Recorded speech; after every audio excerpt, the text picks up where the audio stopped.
The Golden Boy, Real Guide to Treasures. Ang ating episode ngayon mga katiyats ay tungkol sa itong vertical tunnel na gawa noong World War II ng mga Hapon doon sa may Bamban, Tarlac. At ito'y natagpuan recently lang ng ating mga kaibigan doon na mga historian. At ito ngayon ang ating tatalakayin kung meron bang ginto o wala ang tunnel na ito. At shout out tayo sa ating mga avid followers at sa mga bago pa lamang sa channel, huwag kalimutan i-subscribe ang channel na ito para palagi kayong updated.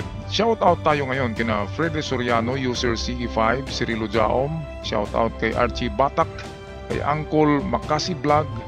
Shout out din kay Cyrus, kay Bonifacio Ariola.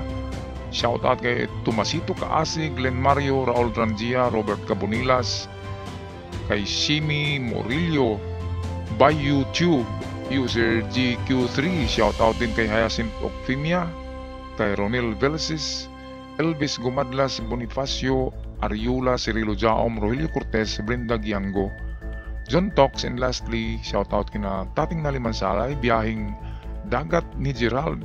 Shoutout din kay Dennis Mordino, Arcadio Angkon, Angelito Capistrano, at kay Jumar Francia, at sa mga hindi nabanggit na pangalan, shoutout. Tayo na ngayon magpatuloy.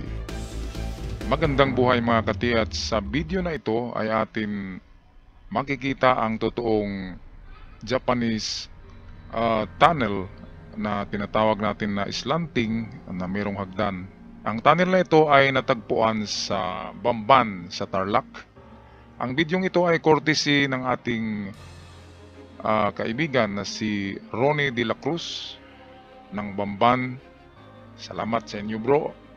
At meron tayong educational video na may ipakita dito. Ang Bamban ay na-occupy daw ito ng 40,000 Japanese soldiers noong World War II. Tinatawag na the Kimbo Group. At sila ay nanatili dito ng isang taon mahigit at gumagawa ng mga vertical tunnel. Ang tunnel na ito ay may lalim na 70 feet, equivalent to roughly mga 21 meters. So yan ang sinasabi ko sa inyo na kapag may tunnel ang Hapon ay malalim talaga yan kapag may ibinaon.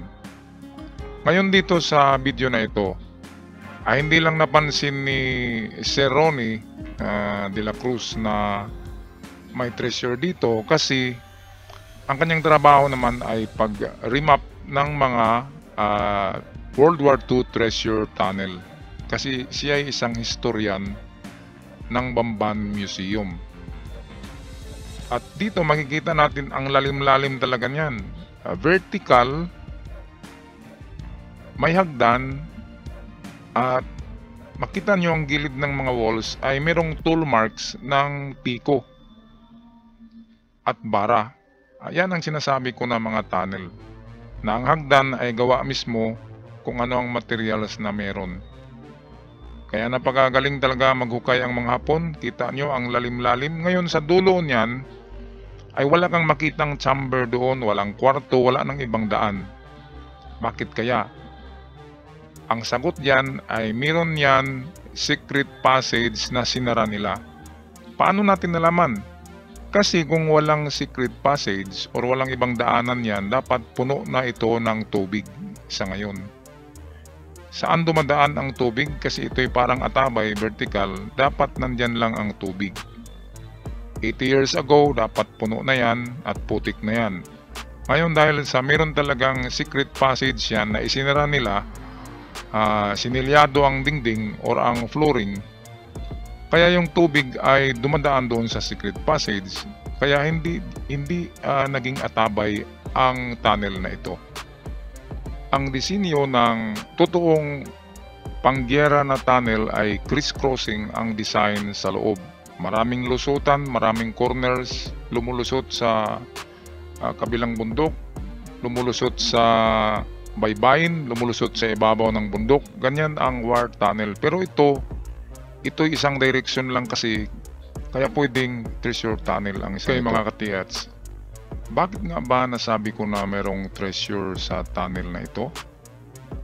Okay, kasi meron tayong video tungkol sa World War II tunnel ng mga Hapon, na ang mga video na yon ay merong sanga-sangang daan sa loob ng vertical tunnel and then mag-horizontal yan.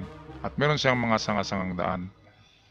At itong atin na discovery ngayon ng ating kapatid na si Ronnie De La Cruz, ang kanyang na-discovery ay pababa lang ito ng lalim na 70 feet or around 21 meters ang lalim nito.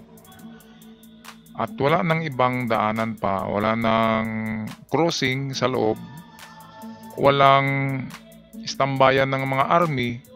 Ito kasi hagdan lang ito, nasa 2 meters ang ano nito, ang lapad. At bakit gawin niya ng mga Hapon na magukay lang ng ganyan tapos wala silang headquarters sa loob, wala silang room na doon sila magpahinga o doon sila magtago? Diyan isang hagis lang yan ng granada, ubos na sila diyan kung ganyan lang.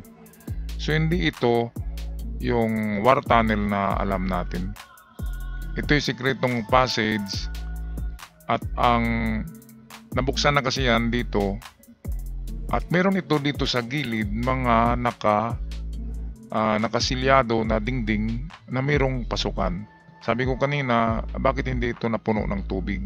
Dapat puno na yan. Sa lalim ba naman yan? Ayan, no? Dapat puno na yan ng tubig. Ngayon, hindi yan napupuno ng tubig dahil sa mayroong ibang lagusan. Okay, akin i-illustrate ngayon ang tunnel na ito. Okay, at kung ating i-illustrate ang tunnel na ito, ang sistema ng tunnel na ito ay example, ito yung slope ng bundok. Yan. Dito yung entrance nila. Ang entrance niyan ay nakasilyado yan. Itong dito, silyado ito, nabuksan nga lang ito ng kung sino man, mga treasure hunters o kung sino man na nauna kina Ronnie. Sarado pa yan noon, ngayon nabuksan na yan. At merong 45 degrees. 45 degrees ito kasi kung 30 degrees yan ay dapat pa ganyan. Kaya very steep ang 45 degrees na hagdan. So dito gumagawa ang Hapon ng hagdan na gawa sa bedrock. Yung bedrock doon mismo sa lugar na yon, doon sila gumagawa ng hagdan para sila makababa. Ngayon, magtaka tayo, dito ay merong ganito. Ito lang ang espasyo doon sa baba. At hanggang dito lang sila, kapatid. Dito lang sila, hanggang diyan lang sila nag-discover ng kanyang team.